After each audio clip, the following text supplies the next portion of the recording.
source of life and cause of death. Water can wash away clues, dilute evidence, and conceal corpses. For investigators, water can be a cunning opponent. For criminals, a most accommodating ally. For the perfect crime, just add water.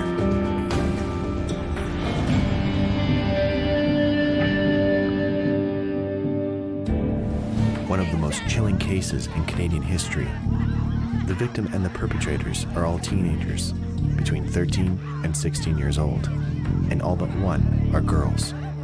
A crime so violent, it sent shockwaves through Victoria, the peaceful capital of British Columbia, and made headlines around the world.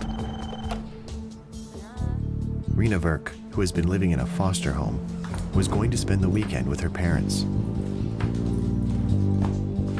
On Friday night, a friend calls to invite her to a party by the river. Reena first says she would rather stay home, but in the end decided to go. Reena's mother is concerned for the safety of her rebellious daughter. I don't know if I feel comfortable about this. Her mother said, don't go. These girls don't like you. Why would you go? Well, I think they want to bury the hatchet. I think they want to make it right. And she agreed to meet them. By early morning, Reena has not returned. Her mother calls the foster home, but Reena is not there either. By law, the foster home is obligated to notify police when residents miss their curfew. For a youth to go missing on a Friday night and be reported missing, especially from a foster home, which is where this girl was at the time, is not unusual at all. Normally they return home within 72 hours. By Monday morning, Reena is still missing. The police make inquiries at her school. In the following days, disturbing rumors begin circulating among the students. The number one rumor was that there'd been some sort of altercation and that a young girl had gone missing or, in fact, perhaps had even been murdered. And what made the case a little more difficult at the beginning was some of the kids had reported seeing the missing girl after she was allegedly murdered. So the information was inconsistent.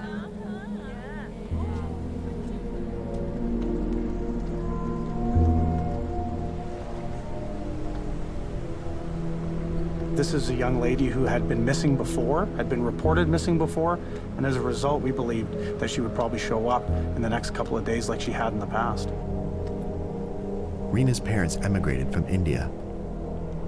Desperate for attention, she was excluded by her peers and became estranged from her family. Some accounts, nice girl. Other accounts, she's lied about things to do with her parents. She's lied about things to do with her friends. And she had a hard time fitting in, so she would do what she could to fit in.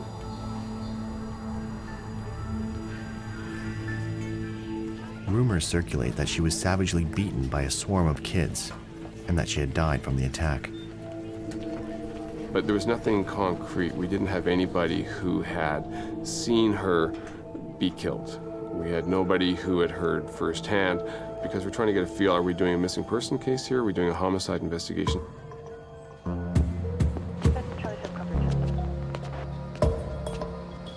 Finally, the police get the lead they've been searching for. Someone identifies Chloe and Jesse and said they'd been bragging about beating Reena so badly that they broke her nose.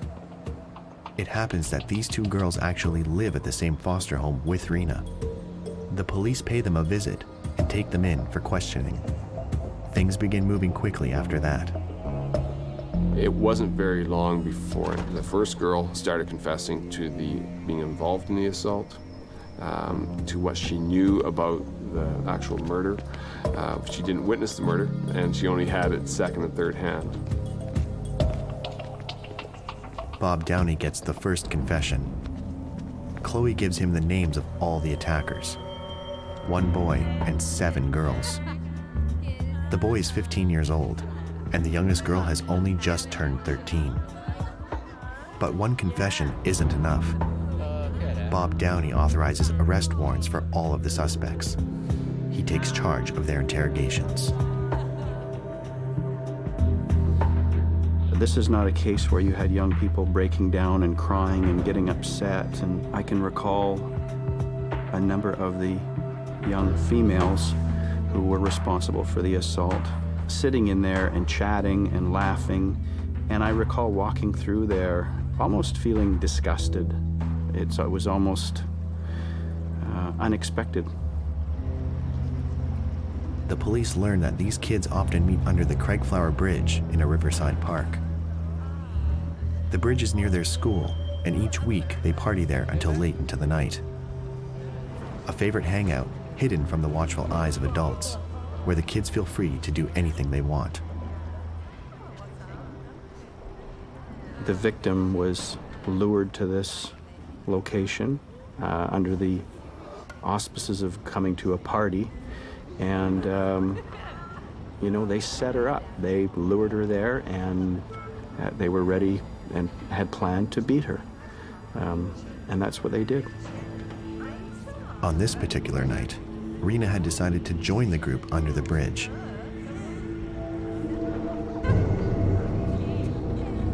When Reena saw Chloe arrive, she knew she wasn't invited to the party to bury the hatchet. Chloe immediately starts in on her.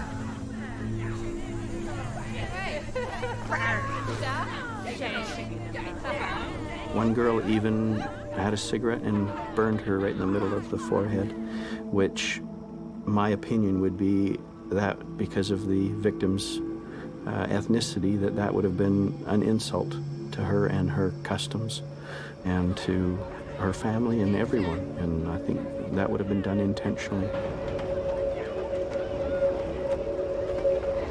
And the missing girl responded with a swing back, and basically the fight was on.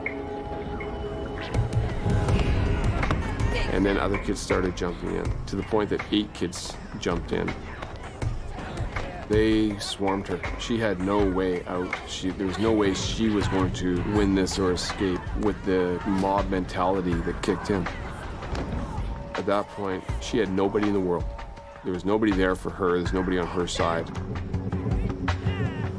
One of our suspects finally saw that she had had enough. And this girl was tough. She was a kickboxer. She'd been in fights before, and they knew that she was a tough girl. And she made the other kids stop. She said, "Enough. She's had enough. Anybody else wants to hit her is going to have to go through me." And it was good that she did that, because that assault would have carried on. They stole her bag from her, and it was almost like rats with a piece of meat. When the swarming is over, the attackers leave Reena to her fate.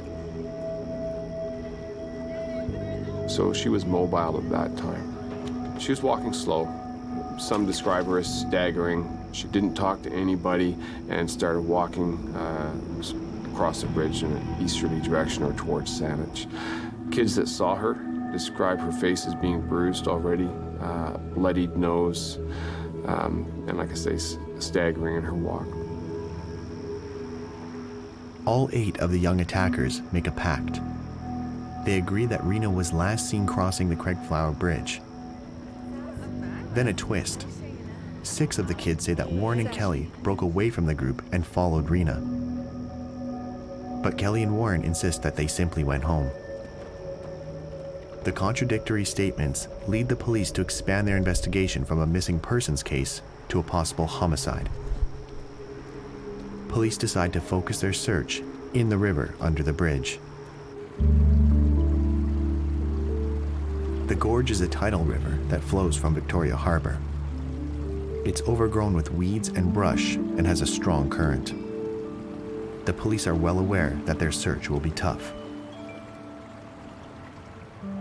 Well, the water. It's your enemy. It's an enemy for any kind of investigation, especially with forensics. It's both a psychological barrier for policemen and for criminals. Quite often, a criminal will dispose of something in the water thinking it's gone. No one's going to find it, I'm saying. It's been thrown, quote unquote, in the ocean. Well, that's what the dive team's there for, is to remove that psychological barrier, to go down there and to find the stuff. The dive team has determined the search area, taking into account the level of the tide on the night of the crime. The river isn't very deep, but the bottom is mud. Every step makes the water more murky. For the divers, this means visibility is almost nil. They will have to feel their way in the dark. Rick Gosling knows how hard it is to look for evidence underwater. You do it first, quite often by touch. And from a flat, muddy surface to suddenly reaching out and touching a body can be quite emotional, quite scary. And then out of the gloom, I suppose you'd say, the body sort of blooms up on you. And the fact that the visibility is so bad, you have to be quite close to actually confirm that it is a body. Psychologically, it's very hard on a lot of divers.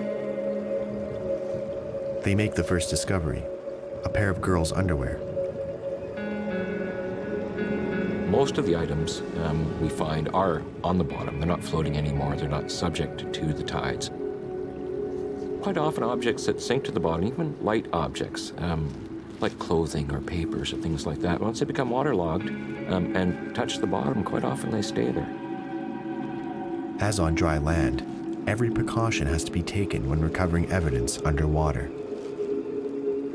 You never know what small amounts of evidence may still be just slightly clinging to the fabric. So what we try to do is, every time we seize an object underwater, we try to have a large enough bag that we can encompass it without perhaps picking it up and moving it.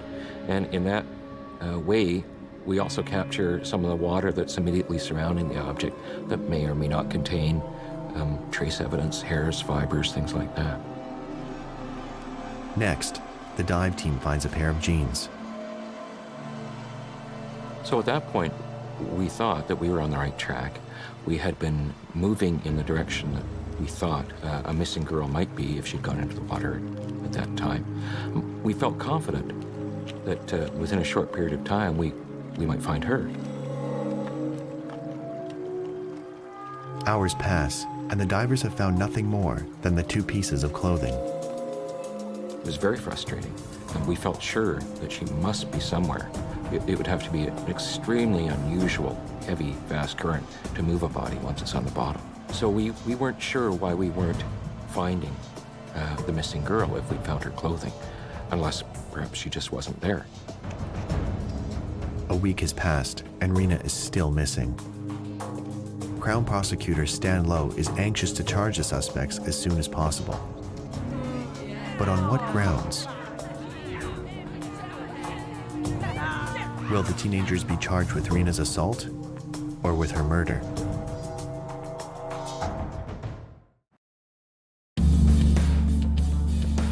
A 14-year-old girl has been missing for a week and is now presumed dead.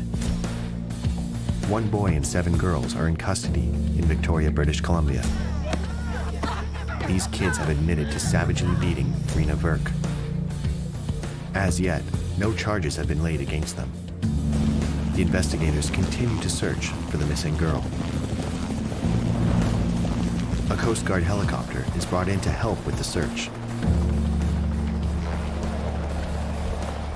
The water is very dark. It looks almost like a deep, deep gray color at that time of year. We passed over the dive team, and we're only within about 400 meters of the dive team when we'd only just really started the search, and just absolutely surprised. I looked down, and there she was in the water. She was very, very well hidden from both the shore and from a boat on the water. However, from the helicopter position right above, it was crystal clear that she was there. The investigators are surprised that Reena's body was not found downstream of the bridge where they had recovered her clothing. Contrary to logic, the body had drifted upstream and became snagged in the tall weeds, hiding it from sight, except from the air. She was floating just below the surface, probably an inch or 2. She was wearing a t-shirt, as I recall. But of course, nothing else. We'd found the clothing she had on, both her jeans and her underwear prior to that. So it was really just a t-shirt she was wearing.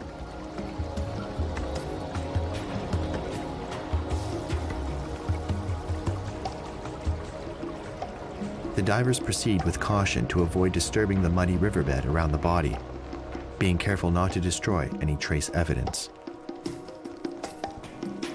Obviously, the body had been in the water for a week. How much, if any, physical evidence or DNA would there be? For the chief investigator, Bob Downey, the discovery of the body means they can now begin to build a murder case.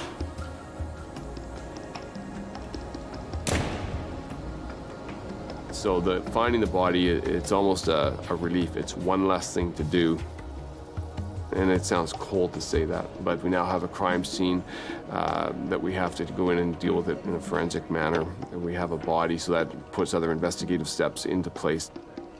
The news of the discovery sends shockwaves through Victoria. People are horrified and outraged that a group of teenagers could commit such a ruthless crime. The murder attracts worldwide attention. It had a big impact on the city, in my opinion, because of the age of the people involved and the fact that you had a young girl who'd been murdered in the area in which she lived. And not just that, but that you had other young people, almost children. I mean, we're talking about people 13 and 14, 15 years of age, who were the suspects in this. So this wasn't a case of a pedophile or something like this, but this was, children murdering other children. What makes this case particularly disturbing is that all the accused are teenagers. 7 out of the 8 are girls. Reena's body has been taken for an autopsy. Finding the cause of death is crucial. If she died because of the beating, there would be 8 murderers. If she drowned, there would be only 2 suspects, Warren and Kelly. Whatever the outcome, the autopsy bears witness to the extreme brutality of the attack.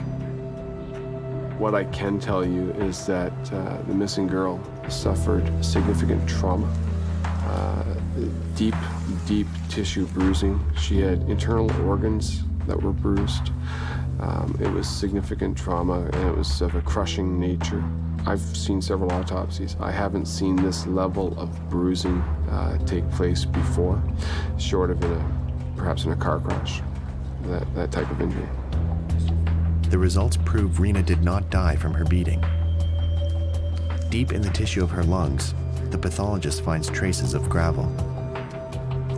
I attended the autopsy as the exhibit officer, and the cause of death was, she was drowned.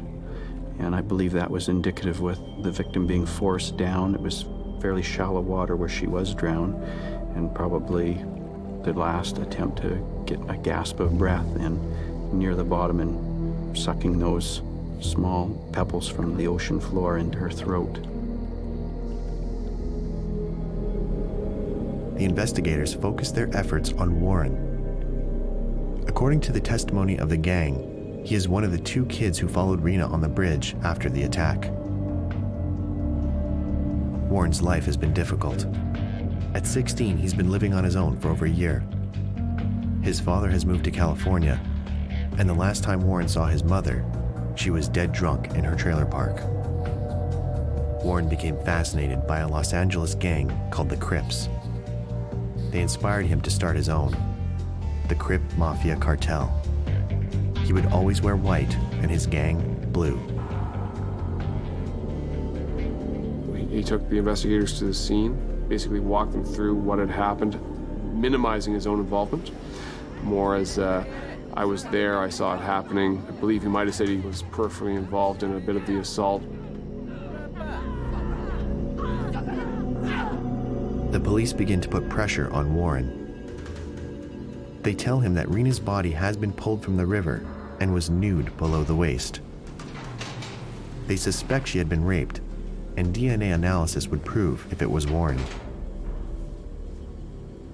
They also explain that they are looking for fingerprints on all the evidence, in particular from the running shoes they found on the riverbank.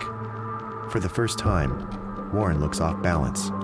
He admits that he and Kelly demanded that Reena take off her jacket and shoes, and that he had picked them up. Desperate for help, Warren asks to speak to his father.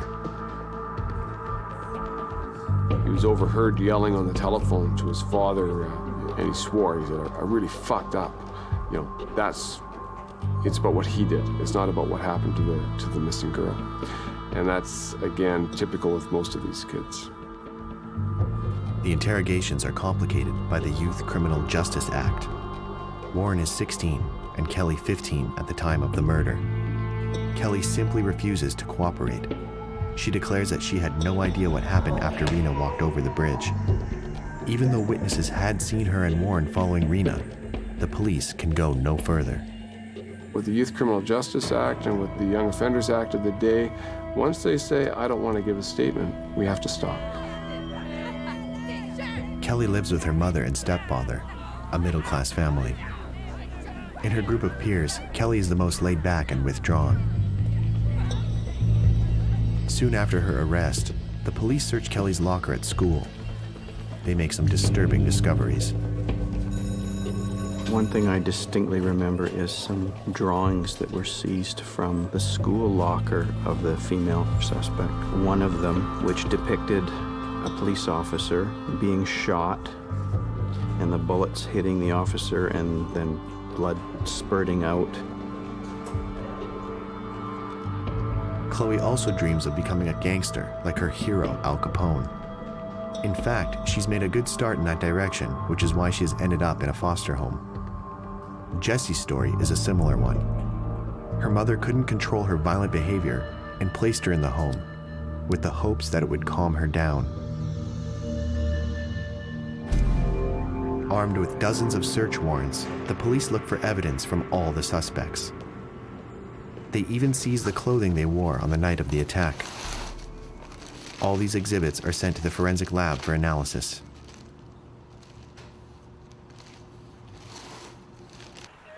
The dive team returns to the crime scene, searching the riverbed for any evidence they may have overlooked.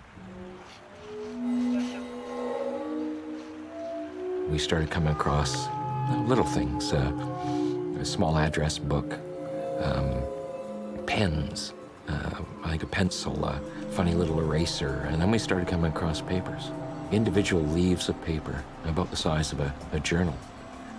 You would have thought they would have been washed away, but they were still stuck on the bottom, and it was obvious very shortly after that this was the missing girl's diary.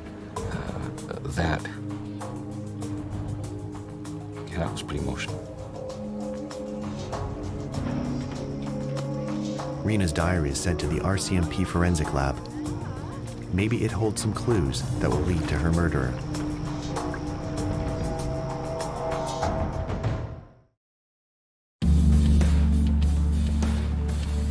Reena Virk has been swarmed, savagely beaten, and drowned by a youth gang. Police search for clear motives behind such a cruel attack on a 14-year-old girl. The police dive team has just recovered Reena's personal diary in the Gorge River. The diary is sent to the RCMP forensic lab. John Kovacs, a document specialist, gets down to work. Every second counts as the water continues to dissolve the paper, dilute the ink, and wash away trace evidence.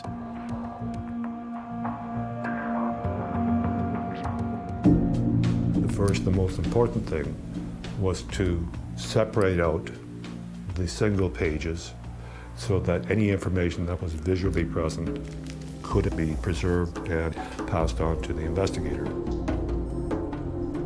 All evidence found in water must be bagged with the surrounding water to preserve trace evidence. In the case of paper documents, it has to be done quickly before the paper decomposes. Paper, when created, is probably 97% water and a few fibers kicking around. As it's actually created into paper, it removes the water and the fibers are left in place. Now that the document has in actual fact been subjected to an environment where the moisture is there, it swells considerably and starts to break down into its component parts. The first task is to separate the pages that have begun to bind together. There were, in fact, areas that had been eroded. In this particular instance, almost all of it was readable text and was in actual fact predominantly written with a ballpoint pen, which is not a water-soluble ink. I did, in this particular instance, create a photocopy record of all the documents so that the investigator could, in actual fact, handle that with no concern as to possibly causing any kind of problem with the original document itself.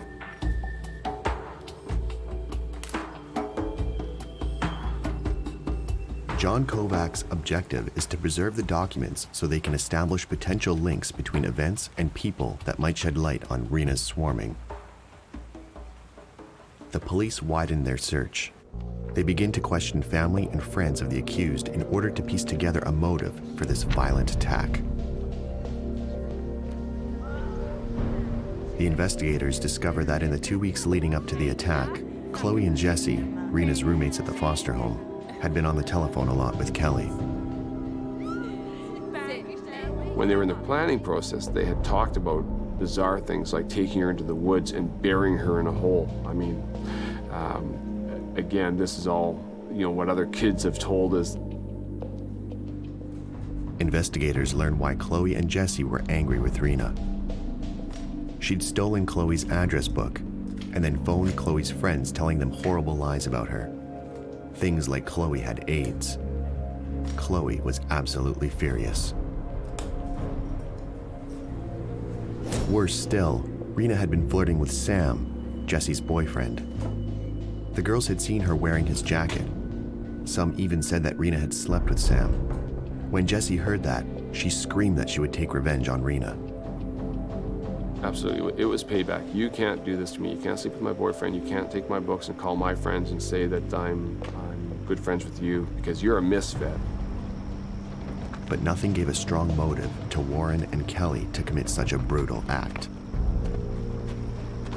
Throughout the interrogations, Warren gives several different versions of the events. He maintains for the longest time how he'd simply headed home without having seen Reena again. But the police have an eyewitness. What we have is an eyewitness who says a missing girl going, and then 2 others going, and as we described it later on, we have 3 people going across the bridge, only 2 came back. Warren finally admits that what the witness said was true. He really intended to go home, but Kelly asked him to stay.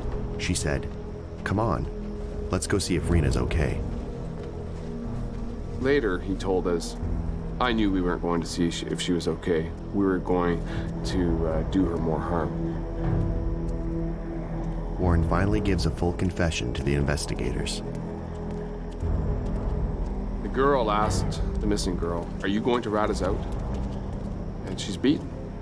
She's beat up, and she's got no means of protecting herself. And of course her answer was, "No, I'm not going to rat you out."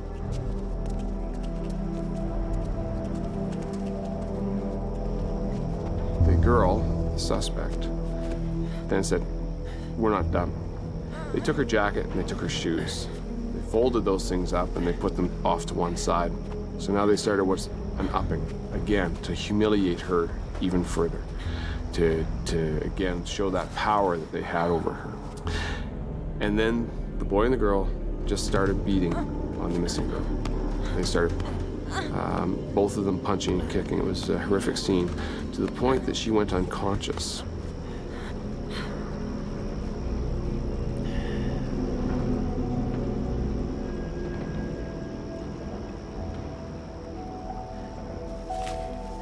The 2 of them then dragged her down to the gorge waterway. On the way down, her jeans started sliding down, exposing her buttocks. Warren says that when they arrived near the water, he saw that Kelly wanted to drag Reena into the river. He asked her 3 times to stop. But Kelly didn't. She pulled Reena into the river, deep enough to hold her head underwater, for a very long time. The boy described seeing red foam coming to the surface from where the girl's being held under, and he would see this in the moonlight. That it was a full moon that night. Kelly continues to deny everything. She maintains she'd simply gone back home that night, like all the others.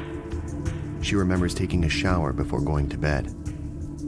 She insists that the others had decided to make her the scapegoat, but she is innocent. In the end, the diary does not offer any new clues. I probably didn't know a lot about the victim, but formed some opinions from reading her diary.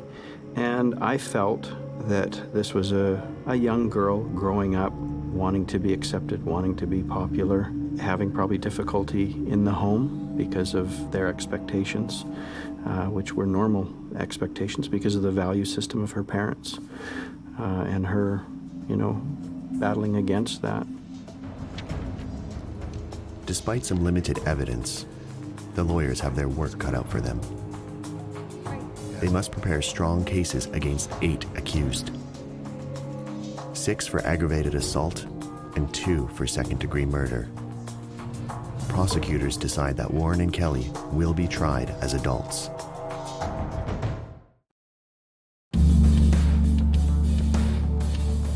In Victoria, British Columbia, 8 teenagers stand trial for the beating and murder of Reena Burke.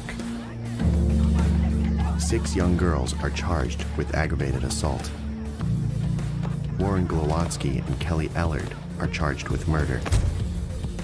People around the world await the results. The assault case is airtight and should be over quickly. The prosecutors have evidence, eyewitnesses, and confessions. The girls are charged under the Youth Criminal Justice Act. They all plead guilty and are sentenced to between 6 months and a year in jail. Warren and Kelly are tried as adults. Both appeal the decisions, but the appeals are rejected.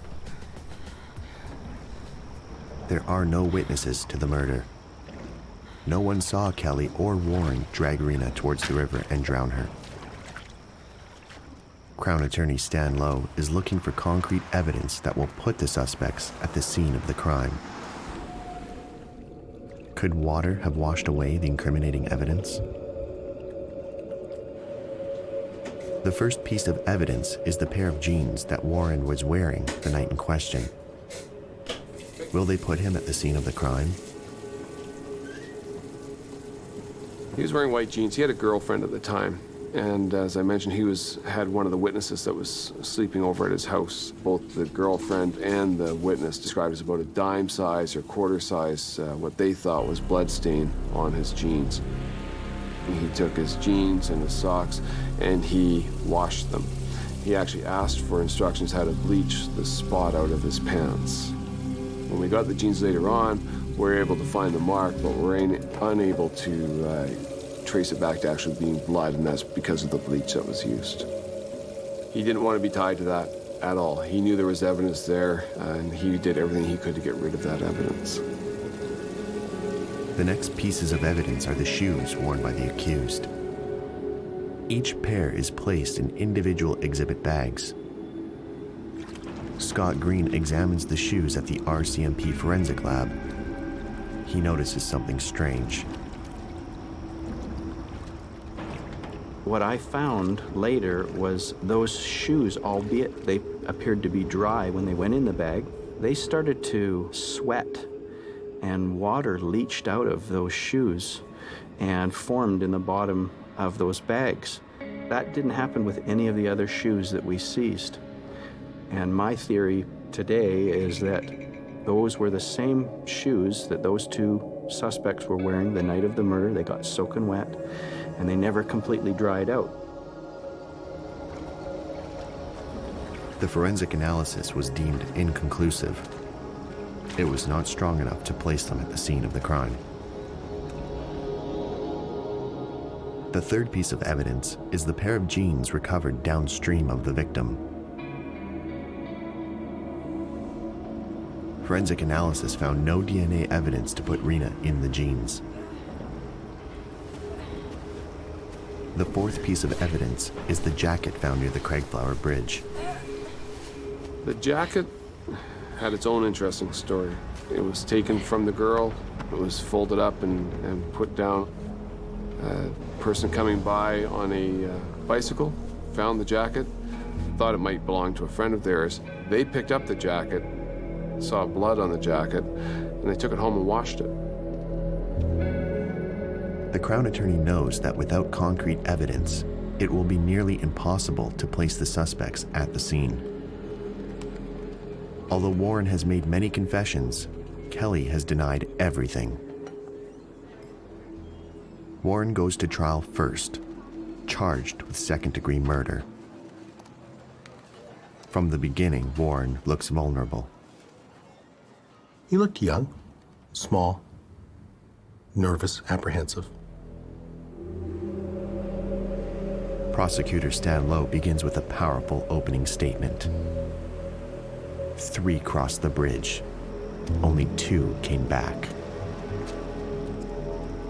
Warren admits to crossing the bridge with Kelly and catching up with Reena. It's 1 point for the Crown.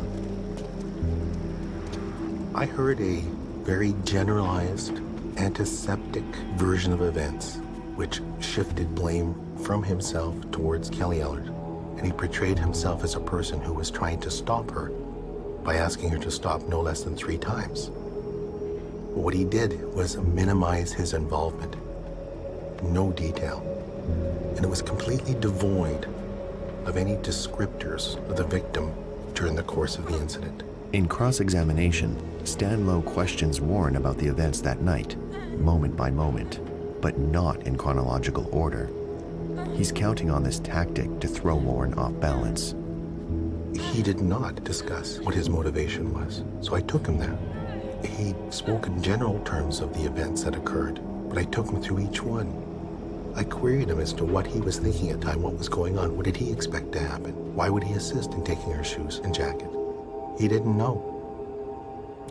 On questions that probed into his actions, which I say speak louder than words, he didn't have a reasonable answer. The trial lasts a month. The judge delivers a lengthy judgment.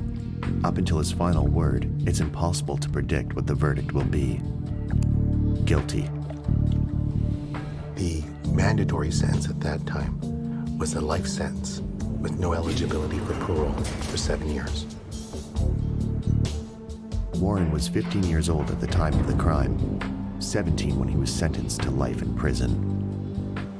The lawyers believed that Warren's conviction would help with Kelly's prosecution, or so everyone thought. In fact, the crime has provoked such outrage in Victoria that Kelly's lawyers have requested that her trial be moved to Vancouver, 150 kilometers away. After 2 years of delays, Kelly Ellard finally gets her day in court. She is admitted to being part of the first beating, but to nothing more. Kelly's lawyer emphasizes that nothing puts his client at the scene of the crime. No DNA, no fingerprints, nothing. He claims, quite simply, that Warren lied. Regardless, Kelly Ellard is found guilty and sentenced. Her lawyer immediately appeals. 5 months later, Kelly is released. Catherine Murray, a colleague of Stan Lowe, has been following the trial. The cases that I was working on were the Crip Street Gang cases when we heard about the appeal. And I immediately phoned my office and said, I really want to do that Ellard case. Stan was involved in another murder trial, and I ended up taking it. This was a horrific crime. It just terrified the people of Victoria. For prosecutors, that's just the ultimate challenge. It really matters. While preparing herself for the trial, Catherine Murray learns that the jacket Kelly wore the night of the crime was seized during a search. It had what looked to be dried salt stains on the jacket, almost up to where the waist would be and up the arms a little bit. Robert Groves at the RCMP laboratory in Vancouver examines the stains on Kelly's jacket. He asks for a water sample from the river to be used for comparison. because I wanted to try to replicate what would happen if this particular garment, not a garment similar to it, but this identical garment was in contact with seawater. What happens? So the collar was dipped, the water wicked up into the fabric. You could see it gradually soak up into it. When I felt that I had enough transferred, I removed the collar from the liquid and let the jacket dry. Once it dried, I was able to see a similar pattern of this random line of white material in the area where the collar had been dipped. And all I ended up finding basically was the sodium and the chlorine. So I was able to basically solve the puzzle to some degree that the jacket certainly could have been in contact with seawater. And because the elements that I found on my test area were indistinguishable from the elements I found from the questioned area. The evidence was not sufficient to put Kelly at the scene of the crime. However, Catherine Murray has an idea of how the jacket might still be put to good use. Murray develops another tactic. She asks Warren to testify at Kelly's second trial. Warren, by this time, was serving his sentence, and he was just working on himself. He was getting involved in all sorts of programs, taking counseling. Warren agrees to testify. 7 years after the crime, Kelly Ellard's second trial begins. This time, Kelly will have to face Warren for the first time since their arrest. Her demeanor was interesting. In direct examination by her lawyer, she was one way, and then in cross-examination, she kind of turned. And she kept telling me to hurry up. I was wasting her time. She'd cry. She'd deny over and over. At one point she said, no matter what you say, the answer's no. It was kind of an interesting examination. Warren told a very compelling story. He told how he and Kelly then started attacking the victim, beating her, punching her, how she fell to the ground. They started kicking her, stomping on her, actually physically getting on her, stomping up and down on her until she stopped moving, clearly unconscious. How Kelly then took one of the victim's feet. He took the other, and how they started to drag her towards the water. How once they got to the water's edge, he stopped. And he watched as Kelly dragged the victim into the water up to about her waist. And then how Kelly held the victim's head underwater until she stopped moving. He then told us how the victim was floating. At the end of Kelly's cross-examination, Catherine Murray pulls out the jacket and shows it to Kelly. The courtroom is shocked by Kelly's reaction. I just held it up and I said, the jacket tells the story, doesn't it? And she sort of broke down and said, you've got what you wanted.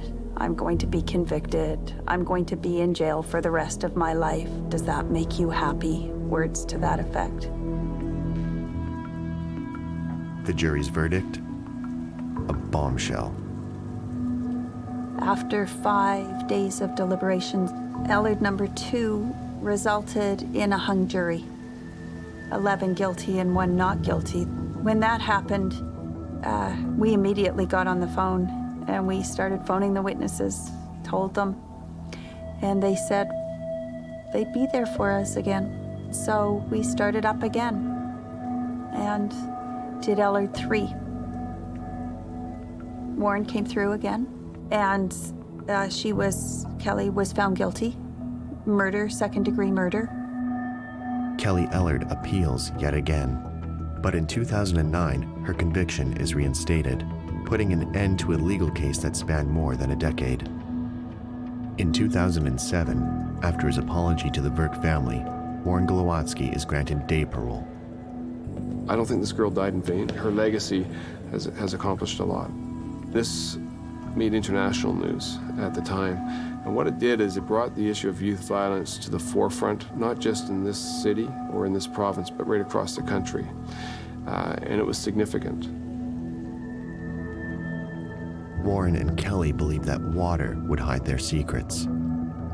But that was not the case. For Reena Virk, justice has been served.